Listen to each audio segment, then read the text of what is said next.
কিরে বন্ধু, কেমন আছিস? অনেকদিন তোর কোনো খোঁজ খবর নেই যে।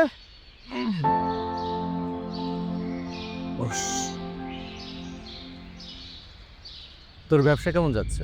ভালো না। শ্রমিকরা প্রোডাকশন টার্গেট ফিল আপ করতে পারছে না, বায়ারের চাহিদা অনুযায়ী গুণগত মান বজায় রাখতে পারছে না। চল আমার ফ্যাক্টরি ঘুরে দেখবি।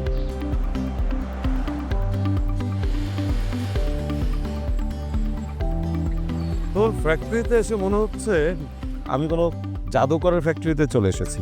কোনো প্রকার বিশৃঙ্খলা নেই, শতভাগ টার্গেট পূরণ, এমনকি শতভাগ কমপ্লায়েন্স নিশ্চিত। আর ইজ ইট পসিবল? বন্ধু দেখো, ন্যাশনাল প্রোডাক্টিভিটি অর্গানাইজেশন এনপিও এই প্রতিষ্ঠান থেকে প্রশিক্ষণ ও পরামর্শ সেবা গ্রহণ করলে যে কোনো প্রতিষ্ঠান খুব তাড়াতাড়ি লাভজনক ও উৎপাদনশীল প্রতিষ্ঠানে পরিণত হবে।